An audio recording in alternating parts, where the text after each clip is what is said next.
landlords, is now a good time to invest in Cambridgeshire property. There's a very unusual gap opening up in the property market at the moment. On one side, we've got a very difficult sales market.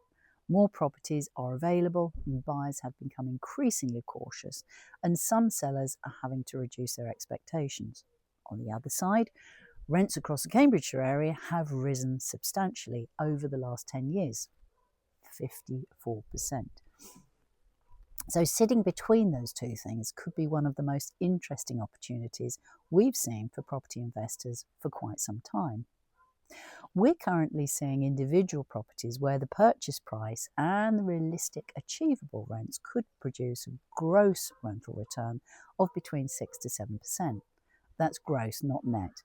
Net return, that's going to be different for everybody because it depends on your individual costs. And insurance, how you manage it. And obviously you've got to take into consideration any periods where the property is empty. But before anyone rushes out and buys the first discounted property they see, here's the health warning. A property being cheaper than it was 6 months ago does not automatically make it a bargain. So today I want to explain what's happening in the Cambridgeshire property market, why some landlords are finding genuine opportunities, and what you must investigate before deciding whether to buy. Let's start with the sales market because that's changed.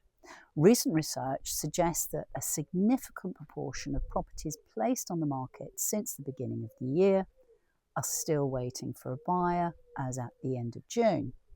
Now, that doesn't mean that properties are not selling. It means the balance of power has changed. Buyers now have considerably more choice. They can compare several homes, question the asking price, and walk away if a property does not represent good value. Sellers are also discovering that the price they hope to achieve may not be the price the current market is prepared to pay. And this is why we are seeing asking prices move towards more realistic levels for investors. Some sellers do still want the figure that their neighbour achieved during a much stronger market. That's there. However, a property is only worth what the willing buyer is prepared to pay for it today. Now, that gives some problems for a landlord who needs to sell because it's frustrating. But for an investor with their finances arranged and the ability to proceed, it creates negotiating power. So why is this an investor's market? Well, property investment works best when you can buy at a sensible price and create sustainable rental income. During a really competitive sales market, investors can struggle to compete with owner-occupiers. Someone purchasing a home for themselves, they're going to be prepared to pay more because they've fallen in love with the kitchen. An investor has to be more disciplined. The numbers really need to work. And today there are more properties to choose from, fewer buyers chasing some, and sellers who are becoming more realistic, as I said, about the price. But that doesn't mean every seller is desperate. It means that well-prepared investor may have a better opportunity to negotiate than they did when properties attracted several offers within days. But a lower purchase price is only the beginning. You've still got to understand what is the realistic achievable rent. What's the local resident demand like? What are going to be the maintenance costs, the compliance position? What are your mortgage costs, potential void periods? You also need to know whether that particular property works in that particular location. 3-bedroom house in St Ives is a completely different investment from a Cambridge city centre flat or a lower price house in Peterborough. The headline yield may look attractive, but the costs, risks, and long-term prospects could be really different. So what's happened to Cambridgeshire rents? Well, this is where the rental market becomes particularly interesting. In June, the average rent across the portfolio that we manage was £1,243 a month. That's 8% higher than last year. And as I said, 54% higher than the average rent we recorded in June 2016.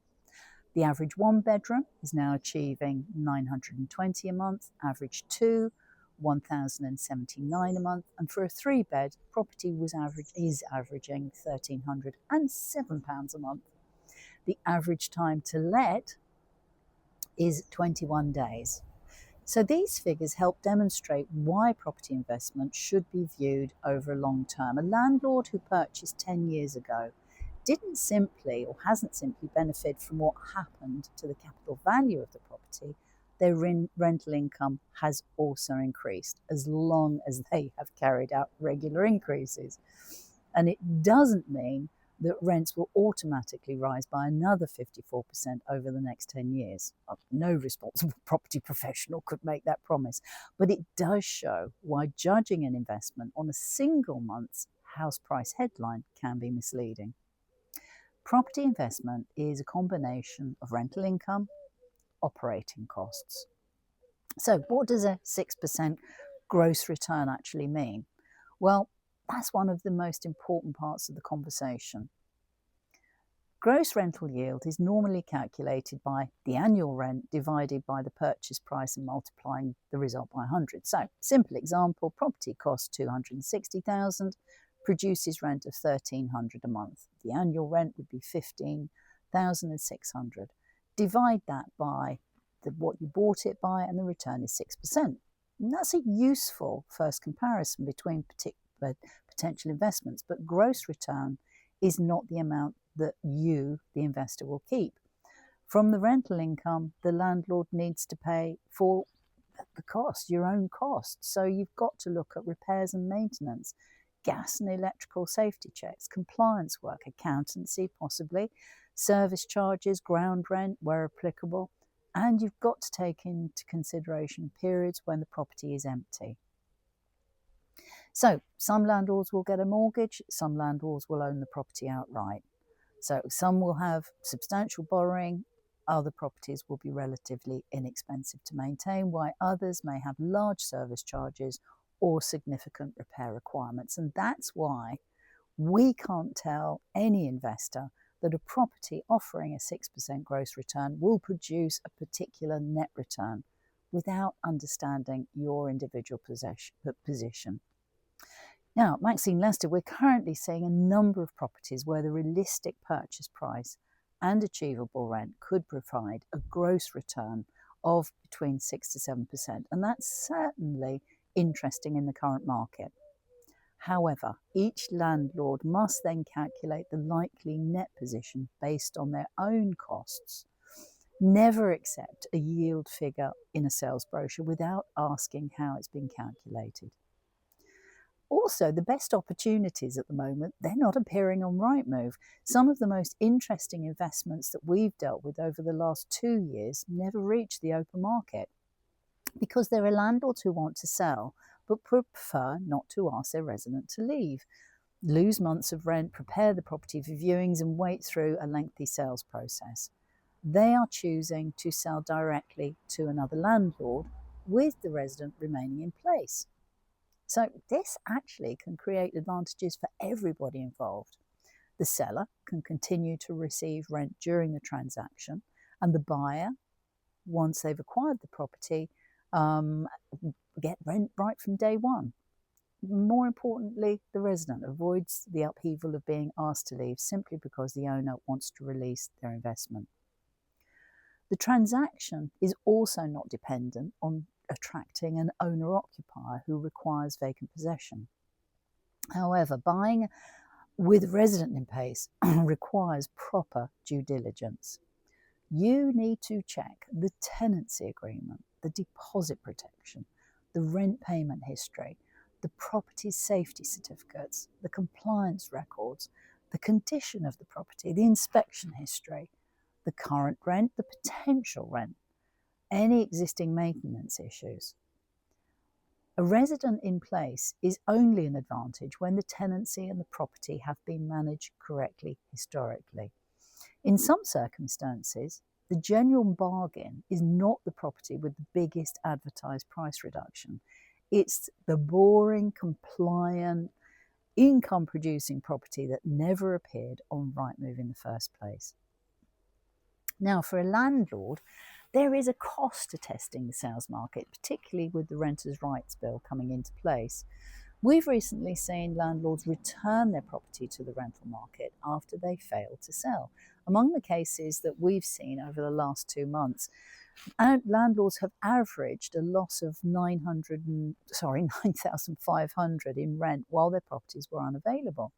But that figure didn't include council tax, utilities, and other empty property costs, which have also been paid. But it doesn't mean that selling is always the wrong decision. As a landlord, you may need to release capital, repay borrowings, settle personal liability, or simplify your affairs. However, it demonstrates that testing the sales market, isn't free. A property that remains empty for 6 months is not simply waiting to sell, it's losing thousands of pounds in rent while continuing to generate costs. So before placing a rental property on the sales market, have a chat, because what you should be looking at is what the property should realistically sell for. How long will that sale likely to take? What's the capital gain that's going to be payable by you? How much rent could be lost? What cost will continue while the property is empty? And what gross rental return could the property produce if you retain it? What would the landlord's net income be after their individual costs? Only then can you have an informed decision. Not every cheap property is a bargain. There is another side to the current opportunity. Some properties are cheap for a reason. A flat, it may have a high service charge. A short or difficult lease or major works approaching. A house may require a new roof, heating system, kitchen, or substantial energy efficiency improvement. A property may be in an area with a weaker rental demand, or attract a resident market that doesn't really suit the landlord's objectives. The advertised rent may also be unrealistic. It's easy to find the highest rent on a property portal and use that figure in your spreadsheets, and that doesn't mean your property will achieve it. We assess local rents using postcode, type, number of bedrooms, conditions, and evidence from properties that have actually been let. The difference between £1,200 a month and £1,300 a month may not look enormous, but is £1,200 a year, and that difference will affect the gross yield before any landlord costs are deducted. Your investment must be based on what the property can realistically achieve, and not the figure needed to make a deal look attractive. Property is still a long-term investment. Landlords who have generally done well from property are those who have treated as a long-term business. Yes, they purchase carefully. Absolutely, they maintain their properties. And yes, they reviewed the rent regularly and managed the tenancies professionally. They allowed time to do this work. That 54% increase in average rents didn't happen in one dramatic jump. It accumulated over 10 years. And the same principle applies to property values. There will be strong years, there's going to be flat years, and periods where values fall. The important question is whether a property remains suitable for your objectives and continues to deliver an acceptable overall return. So, is now a good time to invest? Well, for the right investor, I think the current rental market, or the current market, is creating some interesting opportunities because sales prices are becoming more realistic. As a buyer, you've got more negotiating power, and Cambridgeshire rents have shown strong long-term growth. We are seeing properties where the purchase price and the achievable rent could provide a gross rental return of between 6 to 7%, but the gross, as I've said before, is only the starting period. You've got to calculate what other costs will be applicable to you and what the investment can deliver for you. So it's not a time to buy blindly. It's a time to be prepared, understand your figures, and obtain genuine local advice. The property must be right, the road must be right, the resident market must be right, and the investment must be right for you. We work with landlords who are looking to buy, to sell, retain, restructure their portfolios across Cambridge, St Ives, Huntingdon, and all of the surrounding villages. We also hear about properties that may be sold privately, with residents remaining in place before they're advertised on major property portals. So if you're an investor and like to hear about suitable opportunities, send us a direct message with the word investor, and we can discuss what you want the investment to achieve and whether any of the properties that we're looking at the moment could be suitable for you. And also, please subscribe to Maxine Lester TV for more honest, local insights to the Cambridgeshire rental market. We look forward to talking with you.